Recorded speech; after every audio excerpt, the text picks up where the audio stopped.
Jadi, di sini kami ingin menyampaikan materi mengenai Palang Merah dan Bulan Sabit Internasional. Sebelumnya, kami dari PGMI 1 semester 3, kami ingin memperkenalkan diri. Perkenalkan, saya Nazila Fitri yang akan menyampaikan materi pertama. Perkenalkan, saya Nurul Debar Tanjung yang akan menyampaikan materi kedua tentunya. Perkenalkan, nama saya Asmira Sibuan, saya akan menyampaikan materi ketiga tentunya. Perkenalkan, nama saya Tasya Ajara, saya akan menyampaikan materi keempat. Baiklah, langsung saja. Materi pertama akan disampaikan oleh Nazila. Di sini saya akan menjelaskan mengenai sejarah lahirnya Gerakan Palang Merah dan Bulan Sabit Merah Internasional. Nah, pada suatu hari, pada tanggal 24 Juni 1859, tepatnya di kota Solferino, Italia Utara. Nah, pada saat itu, pasukan Prancis dan Italia sedang bertempur melawan pasukan Austria dalam suatu pertempuran yang mengerikan. Nah, pada hari yang sama, seorang pemuda dari Swiss yang bernama Harry Dunant tiba di sana dengan harapan dapat bertemu dengan Kaisar Prancis Napoleon III. Waktu itu, bantuan medis militer tidak cukup untuk merawat 40.000 orang yang menjadi korban pertempuran tersebut. Karena melihat hal tersebut, tergentarlah hati Harry Dunant oleh penderitaan tentara yang terluka. Nah, kemudian ia bekerja sama dengan penduduk setempat segera bertindak mengkoordinasikan bantuan untuk mereka. Nah, peristiwa inilah yang kemudian mendorong Harry Dunant untuk menuangkan perhatian atas kekejaman perang yang disaksikannya. Sekembalinya ke Swiss, Dunant semakin tergugah dan peduli atas tragedi peperangan itu. Berdasarkan serangkaian pengalamannya, terciptalah sebuah buku yang ditulis oleh Harry Dunant sendiri yang berjudul Kenangan dari Solferino atau A Memory of Solferino. Nah, buku tersebut dibuat dan diterbitkan dengan biaya sendiri pada November 1862 hingga menggemparkan daratan Eropa. Nah, buku Kenangan dari Solferino atau A Memory of Solferino memiliki dua gagasan penting, yaitu yang pertama, membentuk organisasi perkumpulan sukarelawan internasional yang pendiriannya pada masa damai untuk menolong para prajurit yang cedera di medan perang. Nah, yang kedua, membuat perjanjian internasional guna melindungi prajurit yang cedera di medan perang serta perlindungan sukarelawan dan organisasi tersebut pada waktu memberikan pertolongan di saat perang. Nah, yang kedua, Komite Internasional untuk Pertolongan bagi yang terluka dan pendirian Perhimpunan Nasional atau biasanya disingkat dengan ICRC. Nah, ICRC dibentuk pada 1863 dan merupakan badan netral mandiri.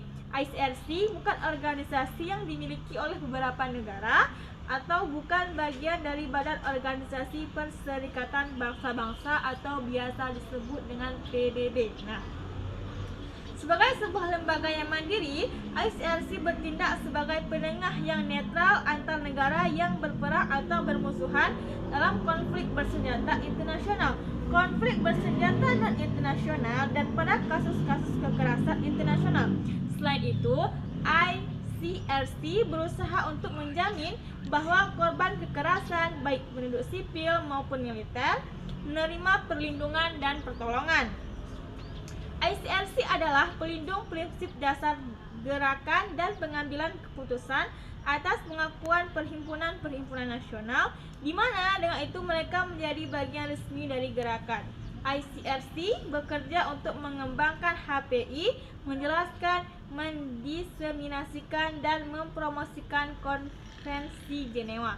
Nah, terdapat mandat ICRC yaitu memberikan perlindungan kepada korban militer maupun sipil sebagai akibat konflik bersenjata, memberikan bantuan sandang dan pangan, medis atau sanitasi kepada korban konflik bersenjata, mempersatukan keluarga yang terpisah akibat berperang, melakukan penyebarluasan HPI dan prinsip dasar gerakan.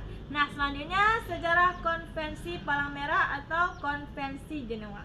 Nah, dengan dukungan pemerintah Swiss, pendidikan Gerakan Palang Merah dapat sukses mengadakan sebuah konferensi diplomatik dilaksanakan di Jenewa pada tanggal 8 sampai 28 Agustus 1864. 16 negara dan 4 institusi donor mengirimkan wakilnya dalam konferensi internasional. Sebagai bahan diskusi, sebuah rancangan konvensi disiapkan oleh Komite Internasional. Rancangan tersebut dinamakan Konvensi Jenewa untuk memperbaiki kondisi tentara yang terluka di medan perang. Nah, dan disetujui pada tanggal 22 Agustus 1864. Oke. Selanjutnya mengenai Liga Perhimpunan Palang Merah dan Bulan Sabit Merah, IFRC.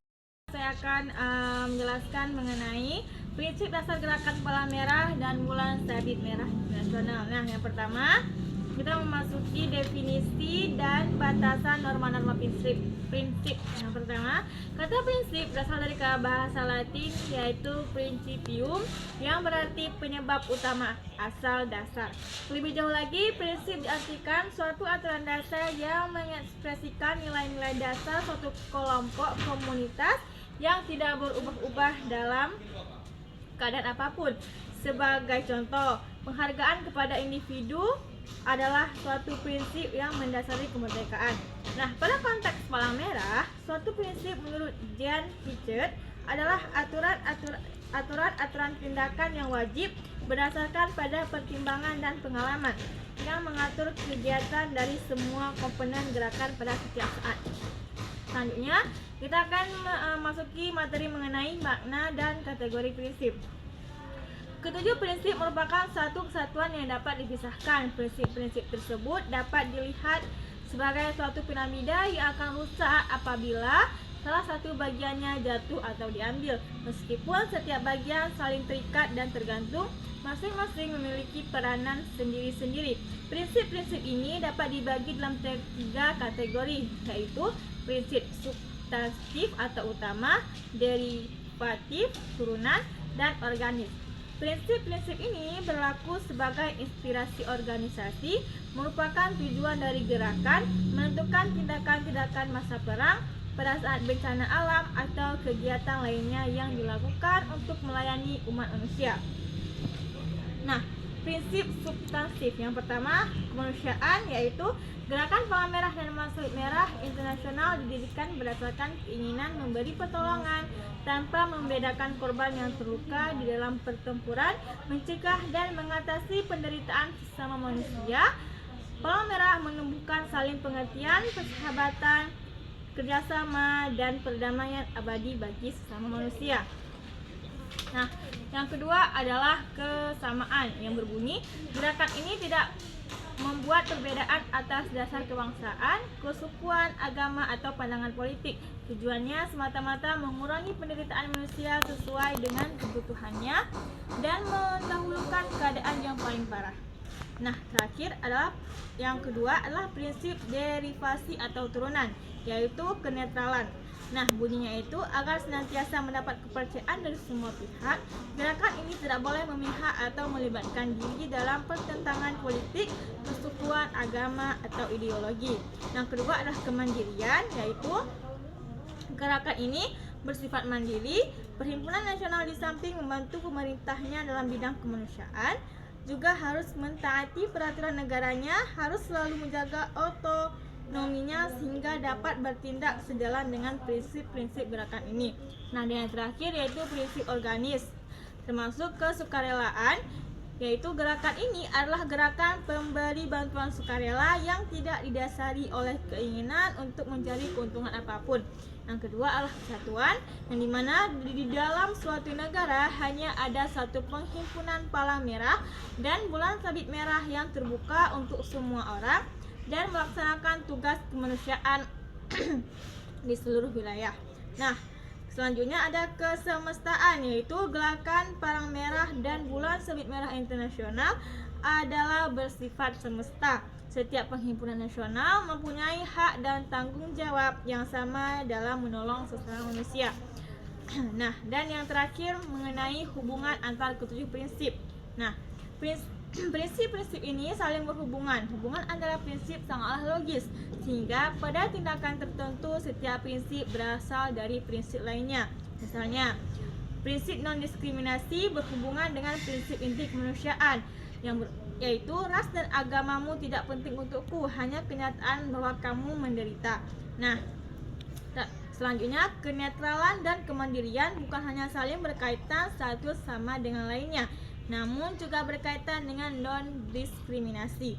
Tentu saja, seseorang tidak dapat menyatakan dirinya netral selagi ia berada di bawah kekuasaan orang lain. Selanjutnya, sukarelawan terkait dengan kemanusiaan untuk menyatakan bahwa seseorang memiliki rasa amal terhadap orang lain atau ikut menderita bersama mereka. Nah, selanjutnya, kesatuan berarti bahwa hanya boleh ada satu perhimpunan nasional di setiap negara, sebagaimana yang tampak nyata ada resiko besar bahwa perhimpunan nasional dapat mempengaruhi atau jatuh ke suatu kecenderungan pandangan tertentu yang memiliki keterkaitan dengan kesatuan non-diskriminasi. Nah, dan yang terakhir yaitu kesemestaan yang merupakan sebagian dari lanjutan kemanusiaan dan non-diskriminasi. Prinsip kemanusiaan tidak hanya berlaku bagi penderitaan mereka yang dekat dengan kita atau diskriminasi. Apabila demikian, maka memiliki rasa amal terhadap orang lain menjadi tidak murni lagi karena hanya menyangkut pada orang-orang tertentu saja. Maka secara logis kemanusiaan dan non-diskriminasi bersifat universal. Oke, cukup saja materi mengenai gerakan Palang Merah dan Bulan Sabit Merah Internasional. Saya akan menjelaskan mengenai lambang gerakan Palang Merah dan bulan Sabit Merah Internasional. Lambang memiliki dua fungsi, yaitu sebagai tanda pengenal dan tanda perlindungan. Sebagai tanda pengenal, lambang digunakan pada masa damai atau pada saat tidak terjadinya konflik, perang, ataupun tidak terjadi bencana. Gunanya adalah sebagai tanda pengenal yang ada identitas, bahwa seseorang adalah anggota gerakan, staf, personel perhimpunan nasional, ICRC dan IFRC. Yang kedua sebagai hak milik atau B sebagai hak milik, bahwa sesuatu seperti fasilitas, sarana, peralatan, dan perlengkapan yang digunakan dalam kegiatan adalah milik gerakan tersebut. Yang kedua sebagai tanda perlindungan. Lambang digunakan ketika konflik, perang, atau saat terjadi bencana terjadi. Fungsinya untuk memberitahukan bahwa seseorang adalah anggota gerakan dan menandai personel medis militer, sehingga harus dilindungi. Tanda peralatan, kendaraan, termasuk kapal dan rumah sakit, untuk melindungi, tanda perlindungan yang juga digunakan untuk menandai fasilitas medis militer itu sendiri. Untuk tujuan yang ini, dalam pembuatan lambang tidak boleh ada sesuatu pun yang ditambahkan padanya, baik terhadap palang merahnya, bulan sabit merah atau kristal merah, dan pada dasar putihnya. Lambang tersebut harus berukuran besar dan mudah terlihat. Yang kedua ada penyalahgunaan lambang. Apa sih penyalahgunaan lambang? Ini artinya kita menggunakan lambang tersebut tidak digunakan secara benar. Ada beberapa macam penyalahgunaannya, itu yang pertama ada peniruan. Penggunaan tanda-tanda yang mirip dengan lambang palang merah namun sebenarnya bukanlah lambang gerakan palang merah. Tentu hal itu dapat disalahmengerti sebagai lambang untuk gerakan palang merah atau bulan sabit merah. Yang kedua ada penggunaan yang tidak tepat, yaitu penggunaan lambang merah atau bulan sabit merah oleh kelompok atau perorangan terutama untuk tujuan komersial. Penggunaan oleh seseorang atau kelompok yang berhak namun tidak sesuai dengan prinsip dasar gerakan palang merah itu sendiri. Yang ketiga adalah pelanggaran berat. Pelanggaran lambang palang merah atau bulan sabit merah dalam masa perang untuk melindungi personal militer atau perlengkapan militer dianggap sebagai kejahatan perang. Oke, selanjutnya saya akan menjelaskan mengenai bagian D, yaitu hukum perikemanusiaan internasional. Diseminasi pengetahuan gerakan palang merah dan bulan sabit merah internasional, prinsip dasar gerakan, lambang palang merah dan lambang bulan sabit merah, serta hukum perikemanusiaan internasional atau HPI adalah mandat yang harus dilakukan PMI sebagai perhimpunan nasional di Indonesia. HPI adalah sebuah cabang dari hukum internasional yang berisi ketentuan-ketentuan mengenai perlindungan bagi korban perang dan mengenai pembatasan alat atau sarana dan metode atau cara bertempur dalam rangka sengketa bersenjata internasional ataupun non-internasional. HPI dikenal dengan nama lain yaitu hukum perang atau the law of war, hukum sengketa bersenjata atau the law of armed conflict, dan hukum humaniter internasional atau international humanitarian law. yaitu penyebarluasan atau diseminasi tadi pengetahuan HPI seperti dia atau tur dalam Konvensi Jenewa pada tahun 1949 pada dasarnya adalah kewajiban pihak peserta. Artinya, tanggung jawab utama dalam peran tersebut ada pada pemerintah negara yang telah meratifikasi konvensi-konvensi Jenewa pada tahun 1949, termasuk Indonesia yang telah meratifikasinya berdasarkan Undang-Undang Nomor 59 Tahun 1958. Nah, Konvensi Jenewa yang pada tahun 1949 itu terdiri atas yang pertama, Konvensi Jenewa I, yaitu perbaikan keadaan yang luka dan sakit dalam angkatan bersenjata di medan pertempuran darat. Yang kedua, yaitu Konvensi Jenewa yang kedua, atau perbaikan keadaan anggota angkatan bersenjata di laut yang luka, sakit, dan korban karam. Yaitu adapun Konvensi Jenewa ketiga yaitu perlakuan tawanan perang, dan Konvensi Jenewa yang keempat perlindungan penduduk sipil pada waktu perang itu terjadi. Nah, keputusan Presiden RIS nomor 25 tahun 1990 dan keputusan Presiden nomor 246 tahun 1963 mengukuhkan keberadaan PMI sebagai satu-satunya organisasi yang menjalankan tugas-tugas palang merah di wilayah Republik Indonesia. Artinya, PMI juga memiliki tugas untuk membantu pemerintah Indonesia dalam melaksanakan penyebarluasan HPI tadi. Adapun hukum Jenewa dan Den Haag. Hukum perikemanusiaan internasional dikenal juga dengan nama hukum sengketa bersenjata atau hukum perang memiliki dua cabang yang terpisah, yaitu yang pertama hukum Jenewa, yaitu hukum yang dibentuk untuk melindungi personel militer yang tidak lagi terlibat dalam peperangan dan mereka yang tidak terlibat secara aktif dalam pertikaian itu, terutama penduduk sipil. Jadi penduduk sipil dalam hukum ini harus dilindungi. Yang kedua, hukum Den Haag, yaitu hukum yang menentukan hak dan kewajiban pihak yang bertikai dalam melaksanakan operasi militer dan membatasi cara penyerangannya. Nah, tentu saja HP ini mempunyai aturan dasar, antara lain seperti yang pertama, orang yang tidak dapat lagi mengambil bagian dalam pertikaian patut memperoleh penghormatan atas hidupnya, atas keutuhan harga diri dan fisiknya. Dalam setiap kondisi mereka harus dilindungi dan diperlakukan secara manusiawi tanpa membedakan berdasarkan apapun. Yang kedua, dilarang untuk membunuh atau melukai lawan yang menyerang atau yang tidak dapat lagi ikut serta dalam pertempuran itu. Yang ketiga, mereka yang terluka dan yang sakit harus dikumpulkan dan dirawat oleh pihak bertikai yang menguasai mereka. Yang keempat, kombatan dan penduduk sipil yang berada di bawah penguasaan pihak lawan berhak memperoleh penghormatan atas hidup, harga diri, hak pribadi, keyakinan politik, agama, dan keyakinan lainnya. Yang kelima, setiap orang berhak atas jaminan peradilan dan tak seorang pun dapat dituntut untuk bertanggung jawab atas suatu tindakan yang dilakukannya. Yang keenam, tidak satupun pihak bertikai maupun anggota angkatan bersenjatanya mempunyai hak tak terbatas untuk memilih cara dan alat berperang. Nah, yang terakhir, pihak bertikai harus selalu membedakan antara penduduk sipil dan kombatan dalam rangka melindungi penduduk sipil dan hak milik mereka. Nah, yang kedua ada Konvensi Jenewa dan protokol tambahan. Ini meliputi 4 konvensi juga. Terus selanjutnya ada sejarah HPI. Pada awalnya ada aturan tidak tertulis berdasarkan kebiasaan yang mengatur tentang sengketa bersenjata. Yang kedua, perjanjian bilateral kartel dengan rincian aturan yang berbeda mulai diperlakukan tahun 1864.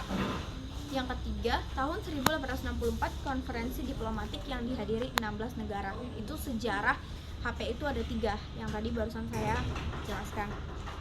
Adapun definisinya adalah hukum perikemanusiaan internasional membentuk sebagian besar dari hukum internasional publik dan terdiri dari peraturan yang melindungi orang yang tidak lagi terlibat dalam persengketaan dan membatasi alat dan cara berperang di masa sengketa bersenjata. Nah, HPI juga punya prinsip itu mengatur hal-hal sebagai berikut. Yang pertama, perlindungan terhadap anggota angkatan perang yang luka, sakit baik dari pihak musuh maupun tentara dari pihak sendiri. Yang kedua, perlindungan terhadap penduduk sipil khususnya yang diduduki oleh pihak musuh. Yang ketiga, mengatur cara memulai perang dengan sah.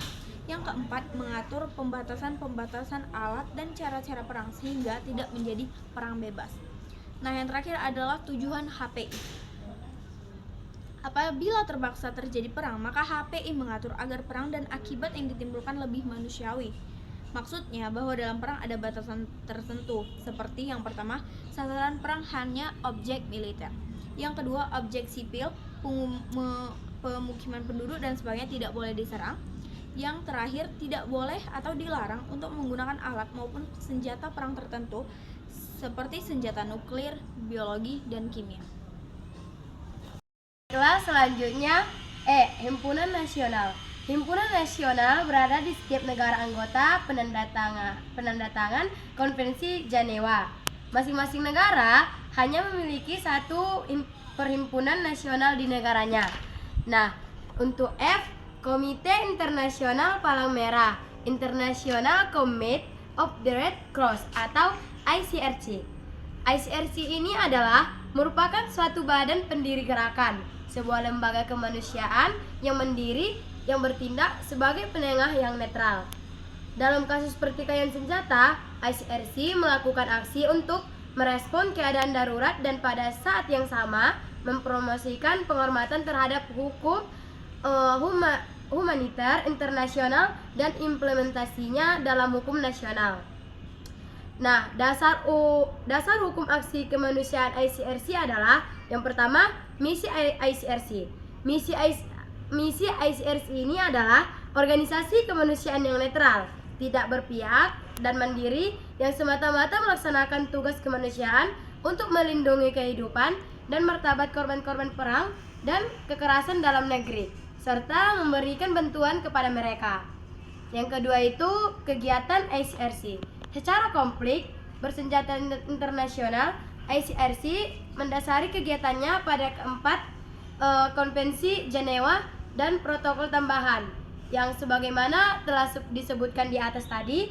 Adapun konvensi yang pertama adalah perlindungan terhadap angkatan perang di darat yang terluka dan sakit pada dokter, perawat, serta petugas di bidang agama.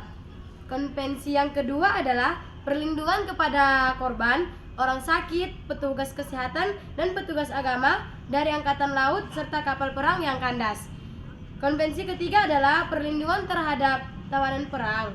Yang keempat adalah perlindungan terhadap orang-orang sipil di masa perang ataupun pendudukan. Adalah G, Federasi Internasional Perhimpunan Palang Merah dan Bulan Sabit Merah, atau disebut dengan IFRC. IFRC atau lebih dikenal dengan sebutan Federasi Internasional sebelumnya bernama Liga Palang Merah.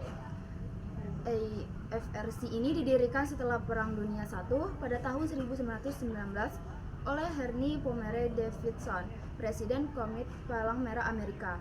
Gagasan pendirian didasarkan pada kondisi masyarakat yang sangat memperhatikan pasca perang. Berdasarkan kondisi inilah dibutuhkan kerjasama yang kuat antar penghimpunan Palang Merah untuk meringankan penderitaan masyarakat. Henry V. Davidson kemudian mengusulkan pada Konferensi Internasional Medis April 1919 Cannes, Prancis untuk memfederasikan Perhimpunan Palang Merah dari berbagai negara menjadi sebuah organisasi setara dengan Liga Bangsa-Bangsa dalam hal peperangan dunia untuk memperbaiki kesehatan, mencegah penyakit, dan mengurangi penderitaan. Secara formal, pada 5 Mei 1919, Liga Perhimpunan Palang Merah kemudian terbentuk. Berdirinya liga ini atas komitmen bersama dari Perhimpunan Palang Merah Prancis, Inggris, Italia, Jepang, dan Amerika Serikat. Tujuan utamanya adalah memperbaiki kesehatan masyarakat pada negara-negara yang sangat menderita setelah perang. Selain itu, untuk memperkuat dan menyatukan aktivitas kesehatan yang sudah ada dalam Perhimpunan Palang Merah dan untuk mempromosikan pembentukan perhimpunan baru. Pada tahun 1991, keputusan diambil untuk mengubah nama Liga Perhimpunan Palang Merah menjadi Federasi Internasional Perhimpunan Palang Merah dan Bulan Sabit Merah. Bagian penting dari kerja Federasi Internasional adalah menyediakan dan mengkoordinasikan bantuan bagi korban bencana alam dan epidemi. Federasi Internasional yang semula bermarkas di Paris sejak tahun 1935 berpindah ke Jenewa hingga saat ini. Sekretariat Federasi Internasional dipimpin oleh seorang sekretaris jenderal dan dibantu para stafnya yang terdiri atas beberapa warga negara. Adapun manfaat dari IFRC ini, yang pertama, menggiatkan pembentukan dan pengembangan penghimpunan nasional di seluruh dunia. Yang kedua, bertindak selaku koordinator dan perantara antara perhimpunan nasional. Yang ketiga, memberikan saran dan membantu perhimpunan nasional dalam koordinasi bantuan internasional untuk korban bencana alam dan pengungsi di luar daerah pertikaian. Yang keempat, membangun program pengembangan kesiapsiagaan bantuan bencana alam dari perhimpunan nasional. Yang kelima, mengkoordinir dan menggiatkan pertukaran gagasan kemanusiaan bagi pendidikan remaja dan pemuda antar perhimpunan nasional dalam rangka membina persahabatan menuju terwujudnya perdamaian di seluruh dunia. Dan terakhir, membantu program penyebarluasan HVI dan prinsip dasar gerakan. Selanjutnya ada H, materi gerakan kepalang merah untuk PMR. Yang pertama ada kepemimpinan. Teman-teman akan belajar kepemimpinan. Nantinya dari pengetahuan yang didapatkan, diharapkan teman-teman menjadi korban. Nggak sabar, skip aja. Selanjutnya adalah H, materi gerakan kepalang merahan untuk PMR. Yang pertama ada kepemimpinan, yang kedua ada pertolongan pertama, yang ketiga ada remaja sehat peduli sesama, yang keempat ada siaga bencana, dan yang kelima ada kesehatan remaja, dan yang terakhir adalah donor darah. Sekian dari saya.